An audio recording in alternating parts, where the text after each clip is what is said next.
Hey there, welcome to episode 83 of the FFS Talk audio program. I am your host, Dan Hugo. We're recording this at 9:18 p.m. on Wednesday, June 25, 2025, to be published on the 26th, as usual, Thursdays. Thursdays is a good day for FFS. If you are not familiar with the FFS Talk audio program, it is essentially audio essays so far. Ideally, it will become a conversation, maybe even a debate about what works, what doesn't work, and what we might do about it along a variety, an ever-growing variety of topics. Today, we are going to speak about the title of today's episode, Modern User Experience. What is that? Well, we'll get to that in a moment. FFS Talk is, again, intended to be a sort of a conversational show. We'll get there eventually. With 83 episodes of various topics, there's something for everyone. You're mostly getting my opinions at the moment, but it's a good starting point if anyone wants to jump in. In the meantime, if you're not familiar, what does FFS mean? Well, it's sort of an Irish expression. It might be elsewhere as well, but if you've never heard it before, you need to hang out with more Irish people. On that note, hopefully wherever you found this audio program, you're able to locate the episode description, which contains the show notes, including a summary, which I will read to you, and the links for today's episode, 4 shameless self-promotion links from weeks past, and one in particular for today's episode. So let's begin so we can end. Summary of today's episode. We all use technology nowadays. Why is it so difficult to know when it is working and when it is not?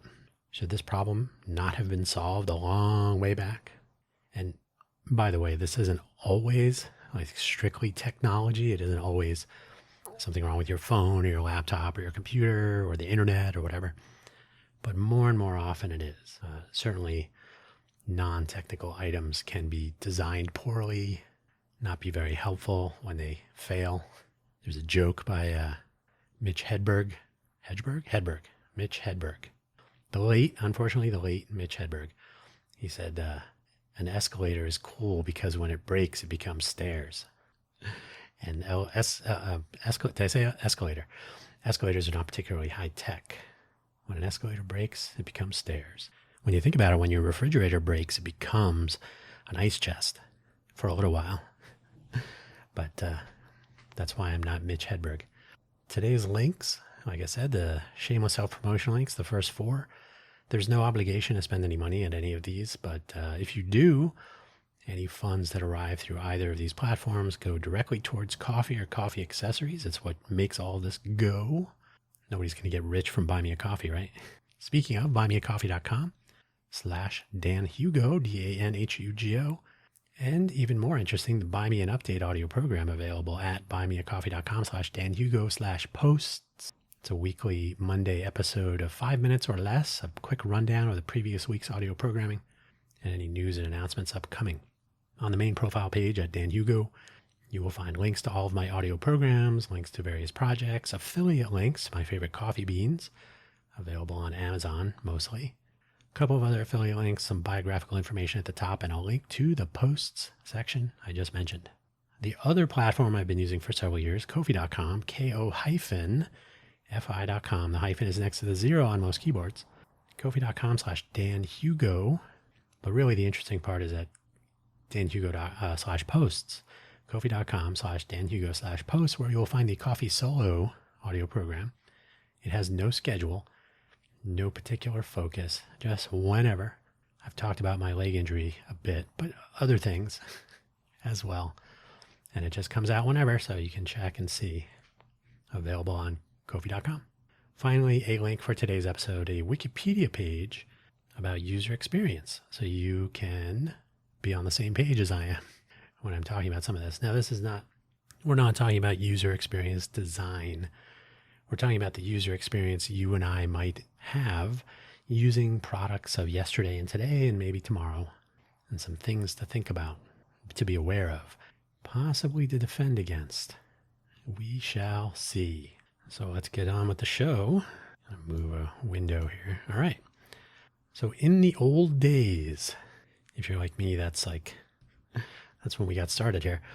I don't know if you were around for this, but back in the day, products built for people to use were designed for people to use. Usually you could tell if it was working because, well, it would work.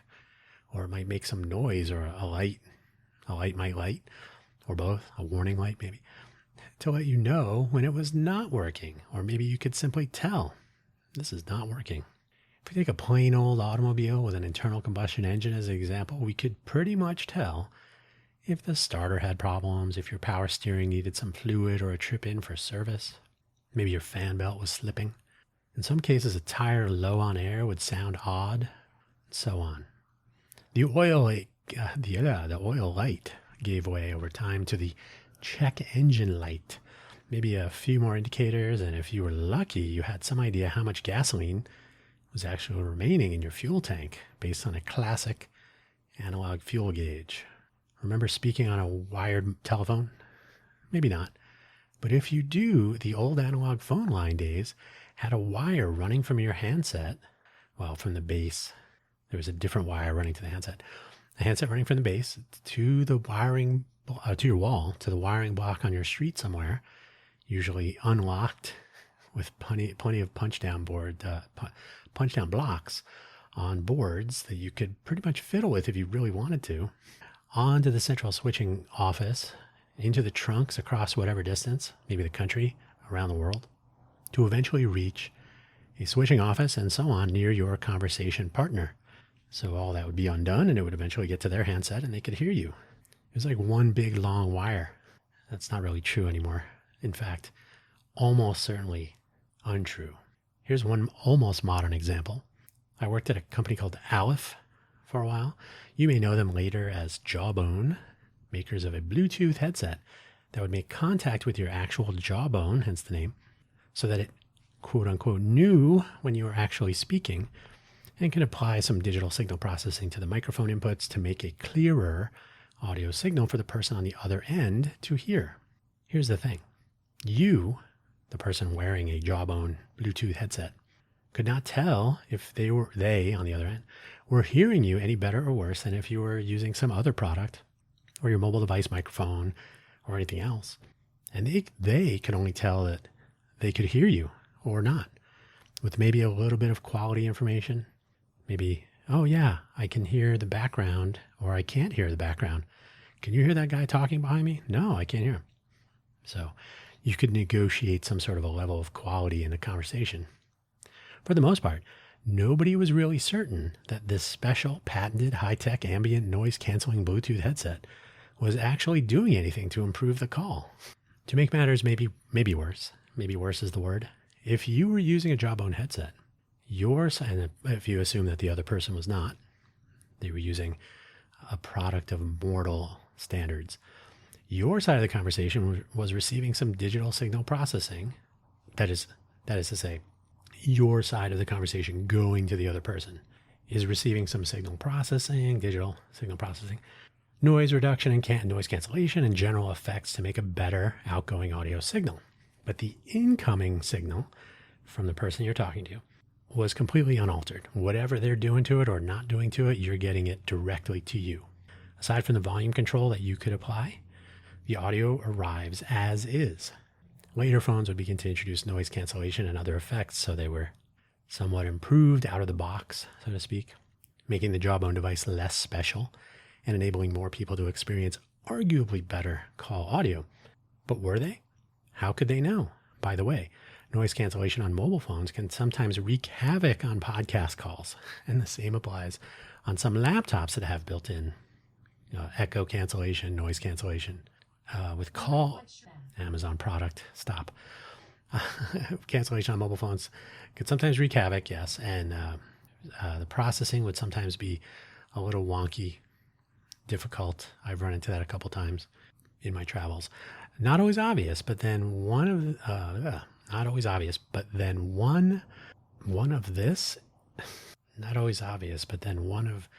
of these is for something so established as speaking with someone located elsewhere. I have to admit, I'm not sure what I was thinking there, but the basic is most people, when the time Jawbone was in business, had been using telephones for quite some time. So speaking to someone on the other end of a phone, like having a conversation with a phone of some sort pressed to your head, was not a new thing. So you could always say, oh, it sounds a lot better with a wired connection, etc. But so often, and we would talk about this in the office. People have no idea. They purchase this headset, I should say. They use it. They really don't know if the person on the other end of the call is hearing them any better. There's zero way to get any feedback about the quality of the audio because the user experience left that to chance. Very clearly, there could have been a display on the phone, a little app that would show the level of noise cancellation, the algorithmic determination of call quality or audio quality.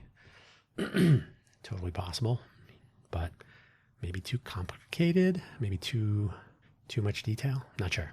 Yeah, I'm still not sure what that meant. Not always obvious, but then one of this is for something so established as speaking with someone located elsewhere. But then one of the, yeah, I don't know.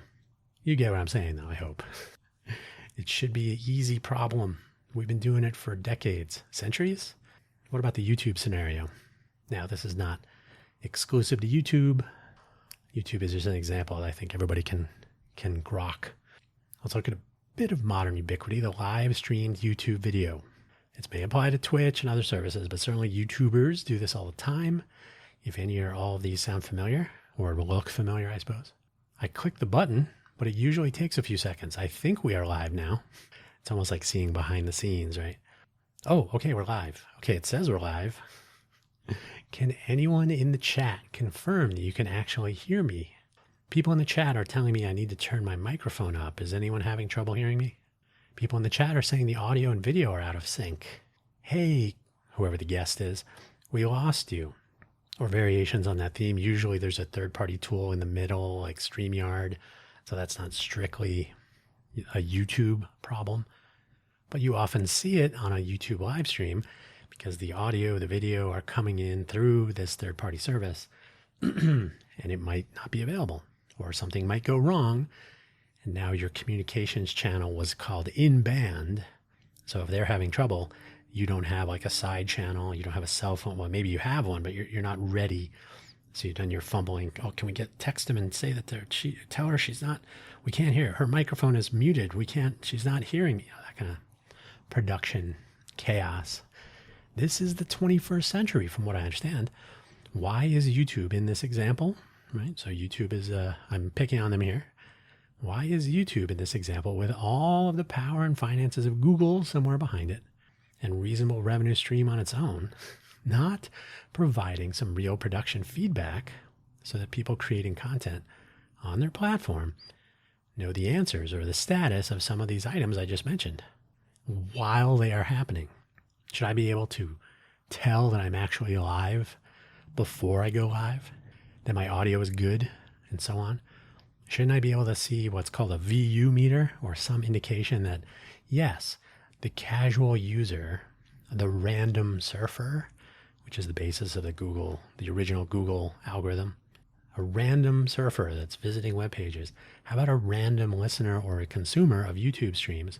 You should be able to get some sort of an automated feedback signal that says, yes, your audio is good, you're audible, here's the sound level that you have set.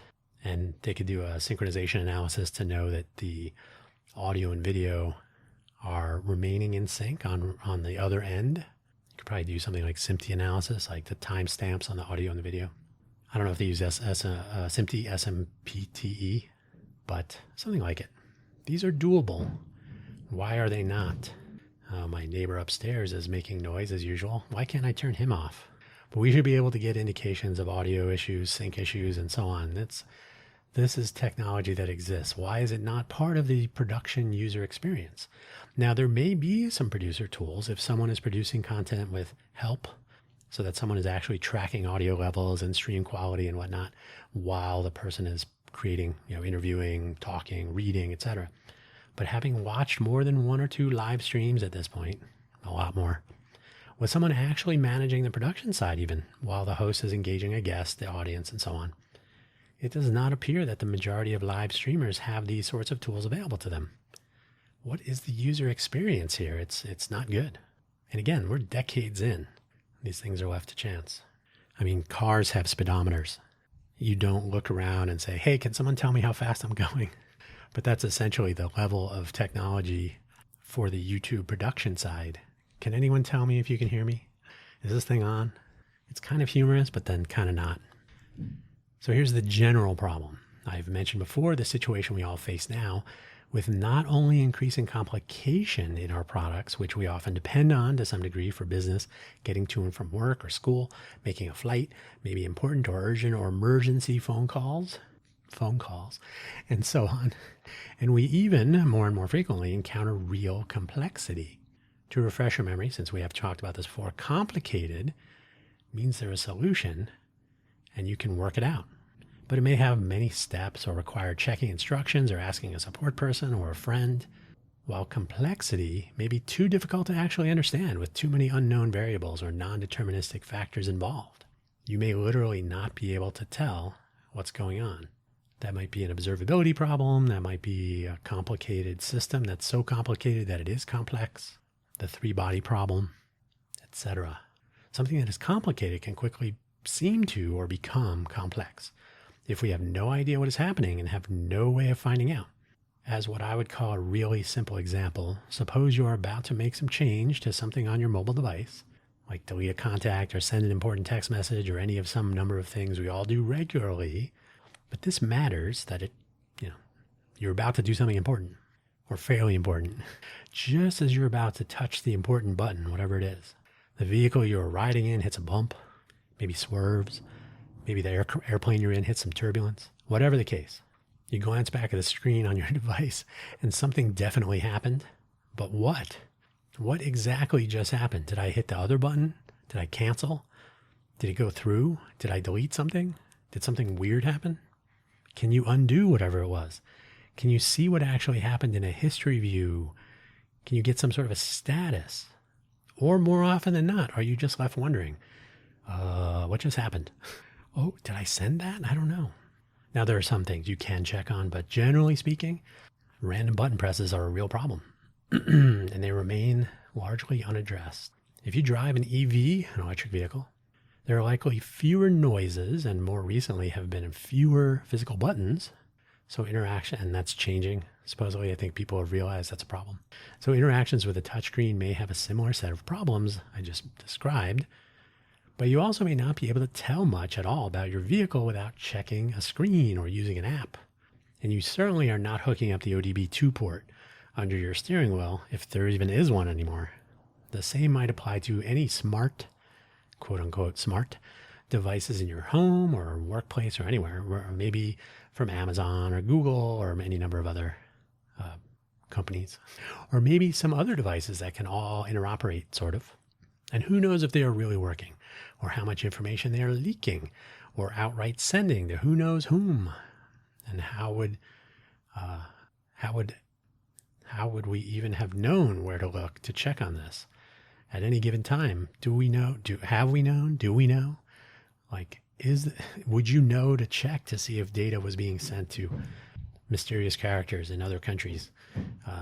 The video camera you're pointing at your child in a crib, where else is that video going, et cetera, et cetera. There are too many things to be unsure of to even describe.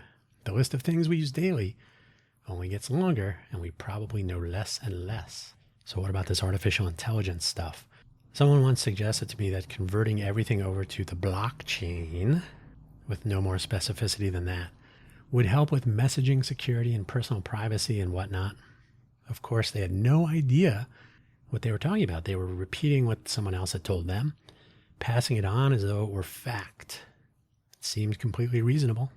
This is where we are with artificial intelligence today, believe it or not. If you use something like ChatGPT or something similar to maybe write an email, respond to an email, compose your ad copy, write a script for your podcast, which I never do, by the way.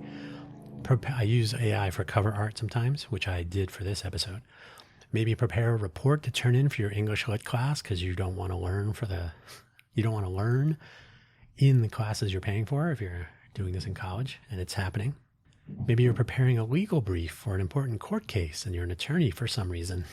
And who knows what else? Do you have any idea how your generative AI tool is coming up with any of the words or sounds or pictures or whatever it is spitting out for you to turn in, to submit, to send?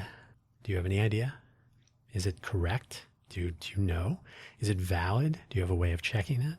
Does it make sense? Is it even legal? There have been too many cases in the news, even lately, even in the last month or two, of made up facts, made up references, false court cases cited, and so on. In more recent iterations of these tools, you may be provided some reasoning insight, maybe how the response of your to your prompt has been constructed. Is constructed. Okay, I'm going to fix this one. I wrote construction. See where, I don't know where my head was. This is what happens when you write stuff yourself. You get all those human errors. Which pieces of information are included, maybe source references, and these might be useful. But if you are using generative AI to do your homework or prepare that legal brief, are you really combing through these reasoning elements and checking them? Or are you taking what you're given and turning it in, saving yourself some time and education in the process? We will likely hear more and more tales of silly in this regard. We shall see. It gets worse, at least for a while, and maybe longer. I myself am a software engineer, among other things, and while I do not write, I do other things other than software engineering. While I do not write code daily, I used to. It's been a while. I have written a lot. I've written a lot of code, just not every single day lately.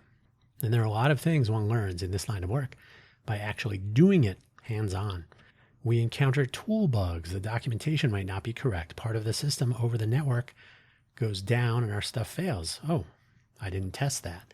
Now I know. The list of complications and even complexities is expansive. It only gets larger in these modern times. It is a lot to know. Along comes AI, building models based on thousands of person years of open source software across how many languages? Tons. A lot of Python. Able to write your code for you. Problem solved. What we are seeing in the job marketplace, for example, today, job marketplace, is reduction in force, or RIF, in areas where so-called junior developers are or were employed. There are other jobs impacted and affected by these things, and we're going to hear more and more about these over time. But the big thing is, the software job market is no longer what it was. People are being told not to go into computer science. If junior developers are laid off in favor of generative AI tools that can write their code faster and more cheaply, and the senior developers who are already presumably working there can oversee these things to make sure they seem to work, where are the senior developers going to come from in 10 years? If you are seeing your GPT doing things that you are not sure about, that might be a problem. If the code that makes your full self-driving vehicle function is developed in similar fashion, so fast that nobody is 100% sure how well it really works, what then? What happens a decade or two down the road when nobody has been learning computer science or engineering so much anymore, and all of those senior developers are gone, and there weren't any junior developers coming up over the years? What then? So why all of this matters, especially in the context of the user experience. The detour into AI is actually completely relevant for exactly this reason. We used to have some idea how things worked. We might hear an odd noise or a good noise or a shimmy or a vibration, a shake, I think, or a feedback beep or light of some sort to indicate that the situation is normal or there may be a problem of some sort, something. Frequently, some rudimentary familiarity with the thing, whatever it is, was coupled with some user experience design, so that the beeps and the lights, the instructions and the documentation, the phone support, or maybe a visit to a dealer or repair shop was informative, maybe educational. And you might encounter a problem, figure it out with the information available, or get some advice or assistance and end up knowing what your thing, that your thing was back to function as you expected to, whatever the thing is. My car is not working. Take it in for service. Oh, now my car is working. What did you need to fix? Well, here it is. I'll show you the parts and here's the bill. Kind of a tight loop, sometimes expensive, but at least you kind of had some idea what was going on. Now imagine that thing was designed and is maintained by computer systems that nobody understands anymore. And the thing itself is outside of any casual human knowledge. So it may not provide a meaningful user experience for you, and when you run into an issue, maybe it doesn't work the way you thought it should or the way it always has, you reach out to customer support, and the chatbot you are connected to, with a human name of course, assures you that it is very sorry you're having difficulty, and it will do anything to make sure your thing works as you expect it to. Then you are disconnected and reconnected to a new chatbot with a different human name, and it asks you how it can help you. You get the idea. And if you've ever contacted Amazon support, you've already done this.